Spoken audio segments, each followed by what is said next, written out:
하나님의 은혜가 여러분들 가운데 함께 하시기를 주님의 이름으로 축원합니다. 여호와의 교회가 지금 블레셋 가운데 머물러 있은 지 7개월이 됐다, 7달이 됐다, 그렇게 말씀하고 있습니다. 지금 처음에 이 법궤가 블레셋으로 들어갔을 때에 블레셋 사람들이 그 법궤를 가져다 놓고 있을 때에 다곤신이 넘어져서 목이 부러지고 손목이 부러졌다는 이야기 어제 우리가 살펴봤습니다. 뿐만 아니라 그 성읍 사람들에게 이 독종이 발했던 겁니다. 그래서 가드로 보냈고, 그리고 또다시 에글론으로 보냈는데, 여러분 이렇게 옮겨가면서 계속해서 재앙이 내리니까 사람들은 이 이스라엘의 신 여호와의 법궤 때문이다, 일부의 생각들은 그랬는데, 아직도 이게 7개월 동안 머물렀다는 얘기는 아직도 그 심각성을 깨닫지 못하고 있었던 거예요.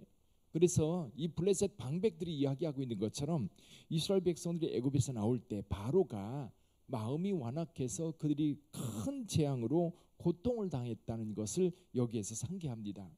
아마 이 이야기는 단순히 이스라엘 사람들만 알았던 것이 아니라 그 지역에 이제 블레셋 사람들도 이스라엘 백성들이 어떻게 애굽에서 나왔는지 그 이야기가 전설처럼 아마도 많은 주변 사람들에게 퍼져 있었을 거예요.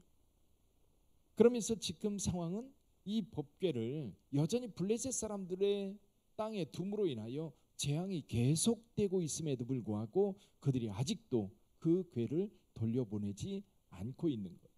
근데 여러분, 여기 돌려보내려고 할 때 속건제를 드려야 된다. 그래서 금독종 5, 그리고 쥐 형상 5개를 만든다. 이걸 보면요, 독종뿐만 아니라 이 쥐로 인한 재앙도 굉장히 컸던 것 같아요. 왜 이 사람들이 이 금독종과 금으로 만든 이 쥐의 형상을 만들어서 하나님 앞에 속건제물로 바쳐야 되느냐? 그들에게 내려진 재앙이거든요. 그것을 다시 그 신에게 돌려보낸다. 그 신을 다시 그 신에게 돌려보낸다라고 하는 그런 의미가 있습니다. 그리고 여기 5개인 이유가 뭐냐면, 이 블레셋에는요 5개의 성읍이 있었어요. 이 5개 성읍이 유명합니다. 여기 이 5개 성읍에 대해서 이렇게 말하고 있어요. 아스돗, 가사, 아스글론, 그리고 가드, 에그론, 이렇게 5성읍이 있었는데, 대표적인 5성읍이 있는데 그 5성읍을 위해서 5개씩 만들어서 돌려보내고 있습니다. 자, 블레셋은 7개월 동안 얼마나 많은 고통을 당했을까요? 드디어 이것을 돌려보내자. 그러면서도 여전히 미심쩍어요. 어떤 것이 미심쩍으냐면, 과연 이것이 이 법궤로 인하여 내려진 재앙일까, 아니면 우연한 재앙일까? 처음에 깨달았으면 얼른 돌려보내면 그 고통이 덜한 거예요. 여러분, 저와 여러분들이 신앙생활 할 때도 그런 것 같아요. 어려움을 당했을 때, 이게 왜 그러지? 혹시 내가 신앙생활을 제대로 못해서 그런가? 내가 기도해야 되는데 기도하지 않아서 그런가? 그런 생각이 들어요. 신앙생활 열심히 하는 분들은 어떤 어려움이 있으면 그런 생각하게 됩니다. 그럼 그런 생각이 들면요, 곧바로 행동에 옮겨서 하나님의 뜻에 맞게 행동하면 돼요. 근데 우리는 좀 어리석은 것 같아요. 그래서 자꾸만 뒤로 미적미적 하다가 돌이킬 수 없는 상황이 됐을 때야 돌이키려고 하는. 그래서 좀 우리 하나님께서 어떤 징조를 보여주시면 즉각 반응해야 돼요. 물론 블레셋 사람들은 하나님을 믿는 사람들이 아니기 때문에 미적된 건 어쩌면 당연할지도 모르겠어요. 그러나 우리 믿음의 사람들은, 여러분, 하나님께서 우리에게 어떤 모습을 보여주실 때, 어떤 그 상황을 만들어 주실 때에 우리가 기도하다가 깨달았으면 즉시 움직이는 것이 가장 복된 거예요. 복을 받을 때도 먼저 움직여야 복을 받고요. 그리고 어려움이 있을 때도 빨리 주님 앞으로 돌이켜야 그 고통이 덜하는 거예요. 그래서 저와 여러분들이 신앙생활 할 때에 우리 하나님 앞에 늘 민감하시기를 바라고요. 뿐만 아니라 민감해서 깨달았으면 깨달은 거를 뒤로 미루지 마세요. 많은 분들의 이렇게 간증을 듣다 보면 간증 가운데 그런 얘기가 많아요. 하나님께서 분명히 말씀하셨는데 자기가 싫어서, 또는 귀찮아서, 또는 내가 어떤 손해가 될까 봐 미적미적 하다가 어려움을 더 겪었다는 그런 얘기를 많이 들어요. 우리 가운데도 그런 것 같아요. 그래서 오늘 여기 블레셋 사람들처럼 머뭇거릴 것이 아니라 주님이 말씀하시면 즉각 움직여서 하나님의 복을 더 많이 받고, 뿐만 아니라 어려움이 있을 때에도 그 어려움의 정도가 이 상황이 작은 데서 끝나야지 더 깊이 우리에게 상처가 되고 고통이 되기 전에 움직여야 될 줄 믿습니다. 또 한 가지, 여기 이제 이 수레를 이스라엘로 돌려보내는데 이 베세메스에서요, 베세메스라고 하는 이제 언덕 위에서 이렇게 서서 보면, 서쪽을 이렇게 바라보면 이게 이제 북쪽 편, 그러니까 오른쪽 편으로는 소래골짜기가 쭉 이어져서 올라갑니다. 그리고 서쪽을 향해서 그 계곡이 널찍한 계곡이 쭉 흘러서 이 주중해까지 쭉 흘러갑니다. 거기에 대로가 있어서 아마도 사람들의 왕래가 많이 이루어졌던 것 같아요.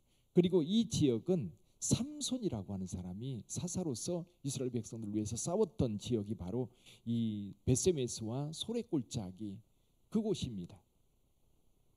근데 그 에그론에서 이스라엘 백성들이, 참 블레셋 사람들이 이 수레에 하나님의 법궤를 싣고, 그리고 금독종, 그리고 그 금쥐 5개씩 상자를 만들어서 거기에 담고 수레를 새로 만들어서 2마리 소가 끌 수 있도록 만들어 놓습니다. 2마리 소는 어떤 소를 준비했어요? 새끼 난 소, 새끼 딸린 소. 여러분, 어미가 새끼를 딸렸으면 굉장히 예민합니다. 모든 동물들이 마찬가지예요. 이게 소도 마찬가지입니다. 소도 자기 새끼를 떼어놓고 어디 간다고 하는 거는 굉장히 힘든 일인데, 일부러 이 사람들이 이것이 과연 하나님께서, 이스라엘의 하나님께서 행동하신 것인가를 알아보기 위해서 그렇게 했습니다. 2마리 소가 끄는 이 2마리의 소에게 이 수레를 메어서 이 에그론에서 돌려보내는데, 이 소가 어떻게 하는지 보자는 거예요. 이 소가 만약 곧바로 이스라엘 땅 벳세메스를 향해서 가면 이건 분명히 우리에게 내려진 재앙이 이스라엘 신 여호와로부터 내려진 것이고, 만약에 그렇지 않고 이 소들이 아무데나 이리저리 날뛰면 아마도 이거는 우연한 재앙일 것이다. 이렇게 생각하고 이 상자를 실은 수레를 메어서 소를 이제 보내니까 이 소들이 어떻게 갔어요? 한번 보지요.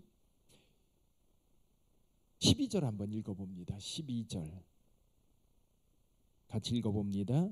암소가 벳세메스 길로 바로 행하여 대로로 가며 갈 때에 울고 좌우로 치우치지 아니하였고, 블레셋 방백들은 벳세메스 경계선까지 따라가니라.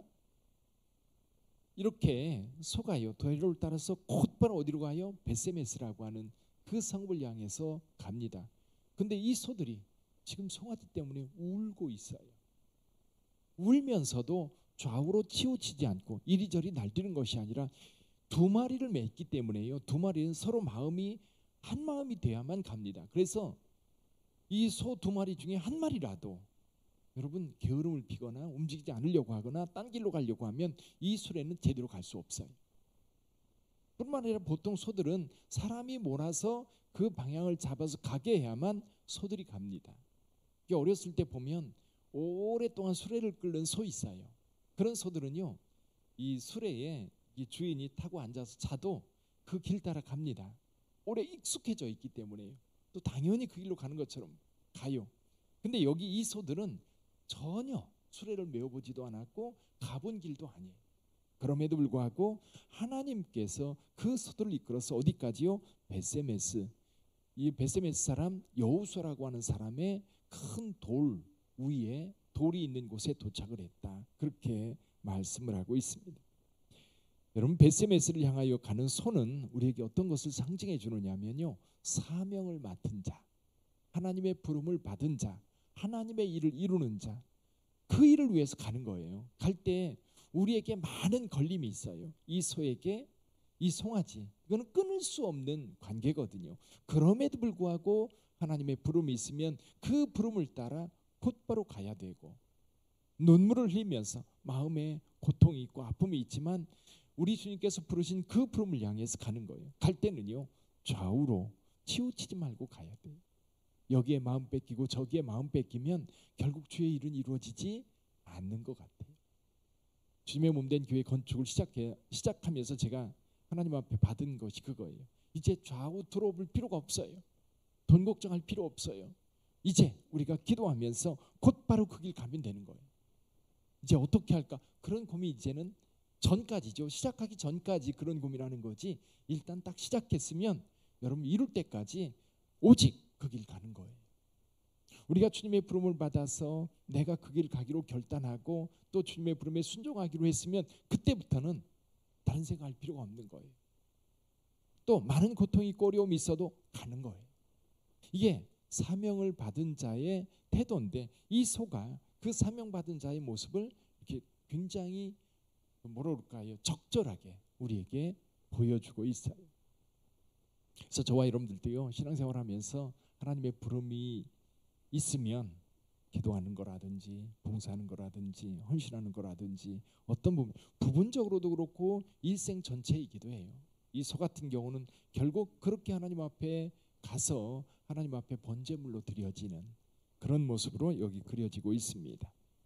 우리 하나님께 저와 여러분들과 함께 하시면서 하나님의 거룩한 뜻을 이루어갈 줄 믿습니다. 자, 벳세메스에 이 법궤가 도착했을 때 벳세메스 사람들은 너무너무 행복해요. 법궤를 빼앗겼을 때 얼마나 많은 고통이 이스라엘 사람들에게 있었을까.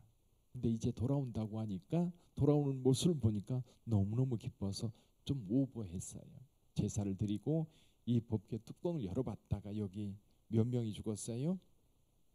70명이 죽임을 당했다. 이것 때문에 결국 이 궤는 기럇 여아림이라고 하는 곳에 가서 다윗이 그 법궤를 옮기기까지 오래도록 거기에 머물게 됩니다. 근데 여기 한 가지요.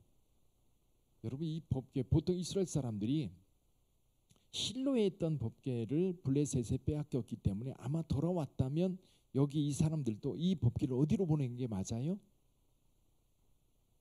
실로로 보내야 될 것 같아요. 근데 실로로 보내야 될 것 같은데 이 법궤를 실로로 보내지 않고 기럇 여아림으로 보내요. 그래서 여기서 한 가지 우리가 생각할 것이 뭐냐면 오래도록 실로가 성소가 있는 이 성막이 있어서 하나님을 예배하는 이스라엘의 예배 중심지였어요. 근데 이 법궤를 빼앗기고 이 전쟁이 끝난 이후에 실로는 더 이상 그 역할을 하지 못하고 있다. 그 영광을 빼앗긴 거예요. 물론 엘리 제사장과 홈리와 비느하스 그 제사장들도 다 죽었고 그리고 거기에 이스라엘 백성들이 이제 더 이상 거기 신앙의 중심이 될 수 없다고 생각했던 것 같아요. 거기로 가지 않습니다. 우리는 여러분 그 다윗이 기도하면서 그러지요. 성령을 내게서 거두지 마소서.